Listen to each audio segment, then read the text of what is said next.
गणनायकाय गणदैवताय गणाध्यक्षाय धीमहि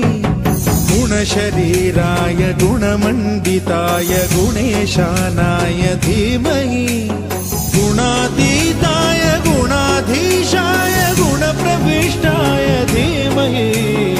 एकदन्ताय वक्रतुण्डाय गौरीतनयाय धीमहि